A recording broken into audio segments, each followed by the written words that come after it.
Muy bien, continuamos con los 9 dones o sentidos del espíritu, el cuarto que es sanidad o sanidades, la segunda parte.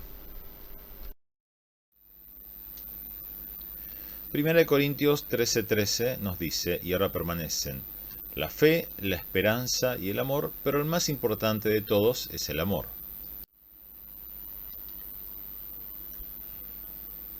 Aquí tenemos, estamos tomando de estas tres virtudes, una serie de 3, 3 y 3. Las tres primeras las asociamos con la fe. Ahora estamos hablando de esperanza. Y cuando relacionamos esperanza con este don, nos encontramos con Proverbios 14:30. Un corazón apacible infunde vida al cuerpo, pero la envidia corroe hasta los huesos. Cuando permitimos que Satanás inyectara su odio en nosotros propiamente, nunca mejor, nunca más clara la imagen de la serpiente inyectando el veneno, comenzamos a odiar a Dios. O sea, la realidad es que nosotros en el fondo no tenemos un amor perfecto hacia Dios. O sea, nosotros todavía tenemos, bien en el fondo, una dimensión de odio hacia Dios. Que claro, no lo vamos a reconocer públicamente, nadie lo va a reconocer públicamente, ni siquiera lo va a reconocer para sí mismo. Nos encanta cantar, Señor te amo, Señor te adoro, o sea, pero tenemos que reconocerle al Señor, sí, pero la verdad que hay en alguna parte de mí, no te amo, o sea, es más, te quiero, pero hay una partecita en donde no te quiero, y es eso, y eso que sabemos que está mal, que es todavía rastro del veneno de la serpiente, nos genera culpa. Y esa culpa no puede producir esperanza. Es decir, la esperanza es esperar cosas buenas, en este caso cosas buenas de Dios. Ya no podemos esperar nada bueno de aquel a quien rechazamos. O sea, si yo de verdad no lo quiero, si hay una parte de mí, aunque sea una partecita chiquitita, aunque sea una partecita que yo no quiera ver y no quiera reconocer, pero que está de toda forma, por más que no quiera reconocerla, aunque sea en esa partecita que yo no quiero a Dios, esa partecita está generando una medida de culpa. Y por esa culpa yo sé que no puedo esperar algo bueno porque yo lo rechazo a Dios. O sea, no quiero. Porque hay algo que de Dios que no me gusta. O sea, no me gusta que sea tan duro, no me gusta que me haga esperar tanto, no me gusta que me diga que no a algunas cosas. Todos tenemos cosas que no nos gustan de Dios. O sea, debemos ser sinceros. Acá lo fundamental, a ver, ¿qué le podemos ocultar a Dios? Es absurdo. O sea, nos parecemos a los niñitos cuando juegan con sus padres a las escondidas que se tapan los ojos y piensan que ya se escondieron. Bueno, así somos con Dios. O sea, ¿qué le vamos a ocultar? Entonces simplemente tenemos que reconocer, mira, yo te amo, yo te quiero, pero la verdad que acá no te quiero. O sea, esto no lo entiendo, no sé por qué, no me gusta. Cuando recibimos el amor de Dios, porque no es de nosotros, es de Dios, y lo recibimos por gracia, y no es que lo recibimos una vez, es algo que fluye continuamente. Simplemente tenemos que conectarnos, estar conectados por la fe, pero fluye continuamente. Cuando recibimos el amor de Dios y empezamos a amar a Dios, nuestra culpa es borrada por Cristo. Nuestra culpa no va a desaparecer 100% en esta tierra, pero la sangre de Cristo es suficiente para borrar, limpiar continuamente esa culpa si recurrimos a ella. Y entonces sí hay esperanza. Entonces sí es que podemos nuevamente tener esperanza. Como dije, la esperanza es la convicción fundamental de esperar cosas buenas, fundada en saber que Dios nos ama y nos cuida. Una cosa es la fe. La fe va a requerir algunas palabras específicas que tengamos para caminar en ella. La esperanza en realidad no es que necesita una palabra específica, concreta, rema sobre nosotros, porque la esperanza está basada en lo que Dios es. Y sabiendo quién es Dios, entonces podemos esperar las cosas buenas de Él. El sentido espiritual de sanidad o sanidades es despertado por la palabra, y tan temprano en la revelación como Deuteronomio encontramos una referencia que a primera vista puede parecer muy sencilla, pero que en el fondo nos está conectando con los 9 sentidos del espíritu.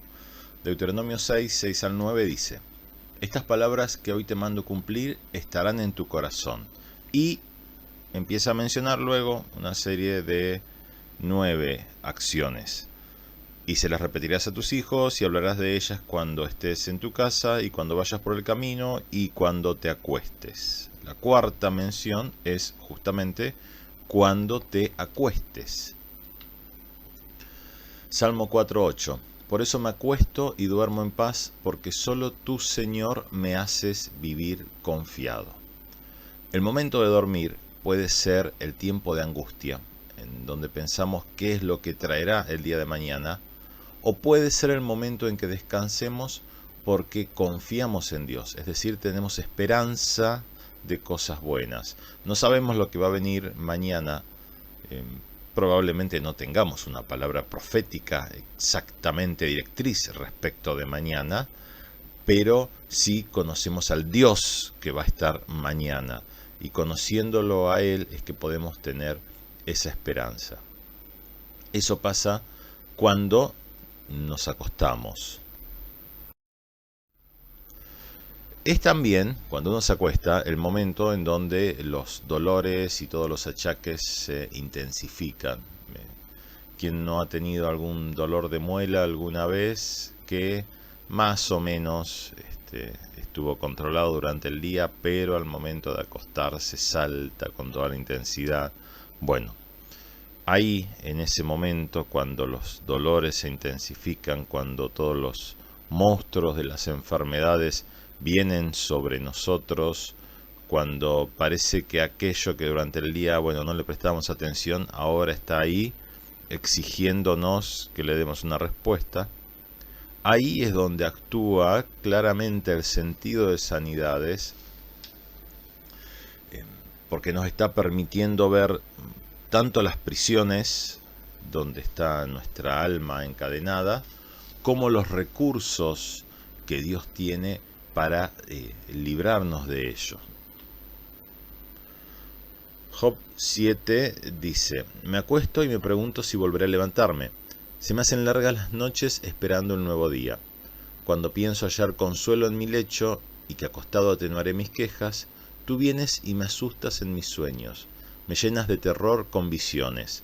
Bueno, aquí lo vemos desde un punto de vista contrario, ¿no?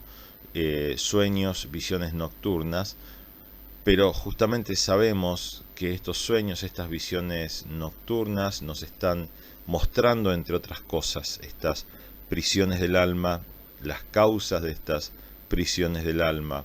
Es también el momento en el que el cerebro mismo, por su propio diseño, se encarga de procesar un montón de emociones, pensamientos y sentimientos, y ya dijimos que son esas emociones, pensamientos y sentimientos, cuando no son adecuadamente procesados en el Señor, los que terminan generando montones de enfermedades. Otro texto que nos vincula la palabra de Dios con las estos 9 sentidos del Espíritu es Hebreos 4:12. Dice: la palabra de Dios es viva y eficaz y más cortante que las espadas de 2 filos, pues penetra hasta partir el alma. Acá, la cuarta expresión, la cuarta palabra, es alma. La palabra de Dios puede discernir, partir, ahí desarmar, entre comillas, el alma, que es justamente el lugar en donde están ocurriendo las prisiones, los daños, que luego se van a manifestar en enfermedades. Por lo tanto, la palabra es la que puede penetrar allí para cortar y separar a fin de curar, ¿no? Es quizás la parte más dolorosa, pero es cortar, separar para poder curar, sanar.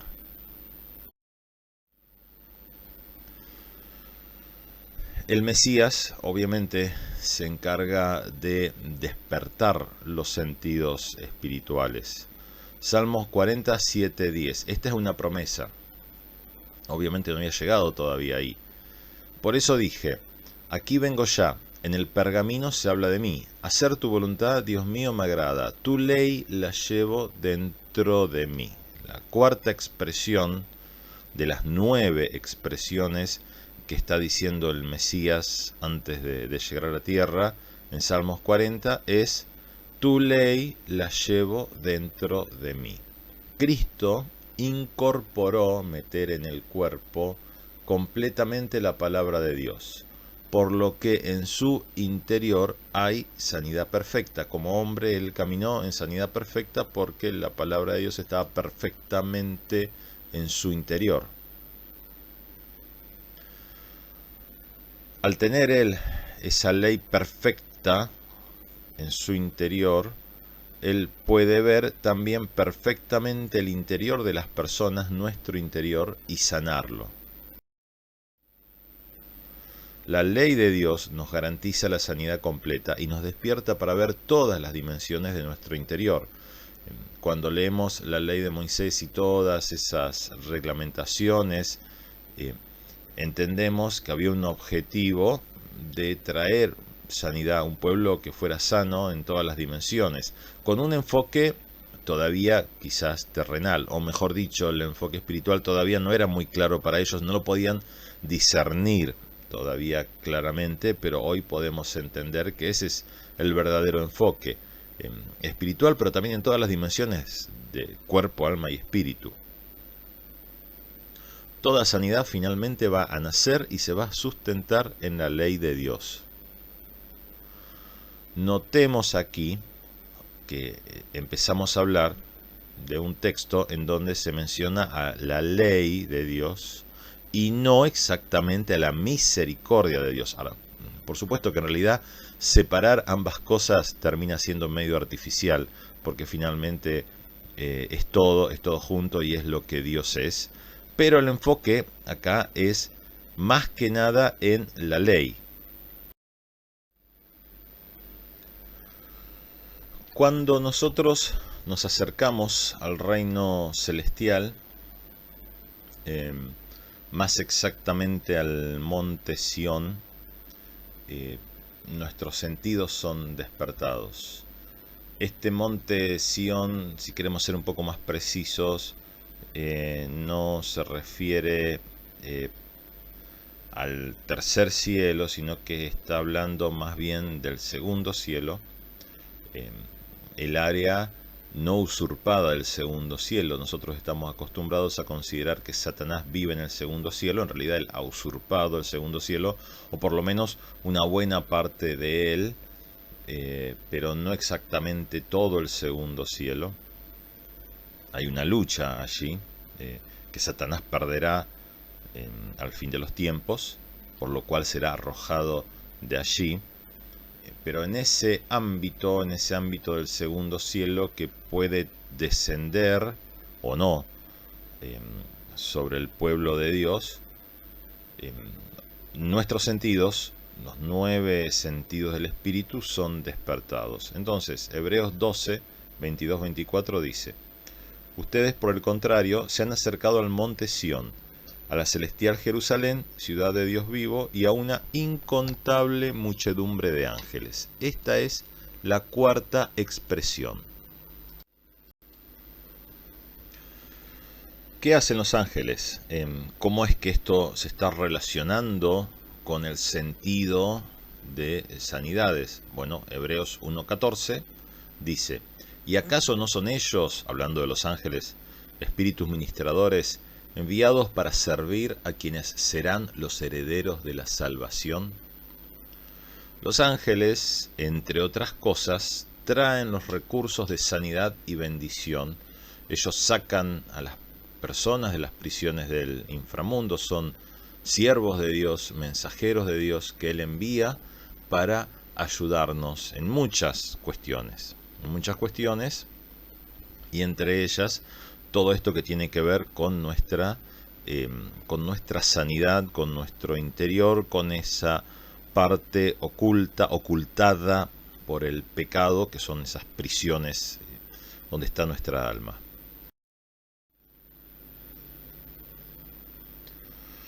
Cristo resucitado, la visión del Cristo resucitado, no es simplemente una imagen para un cuadro o una pintura, de hecho bastante difícil de pensar en una pintura porque es una imagen más bien mental, más que pictórica, sino que en realidad es una imagen, una revelación que despierta nuestra comprensión espiritual. Eso lo vio Juan y con eso empieza Apocalipsis 1, 13 al 16. En medio de los 7 candeleros vi a alguien semejante al Hijo del Hombre. Y ahora empieza a describir a este Hijo del Hombre, que vestía un ropaje que le llegaba hasta los pies y que llevaba un cinto de oro a la altura del pecho. Su cabeza y sus cabellos eran blancos como lana, parecían de nieve. Sus ojos chispeaban como una llama de fuego. La cuarta expresión con la que Juan describe a Jesús son justamente estos ojos chispeantes como llama de fuego. Se trata de ojos, hoy diríamos, en nuestro lenguaje moderno, visión de láser, ¿no? Se tratan de ojos que tienen la capacidad para ver hasta lo más escondido. Por eso se aparecen ante él como llamas de fuego. Son ojos que no solamente están viendo, en realidad, sino que están iluminando. Cuando vemos esos ojos, Él, o sea, sabemos claramente, ¿no?, que Él nos está viendo por dentro tal como nosotros somos hasta lo más oscuro de nuestro interior. Por eso son de fuegos.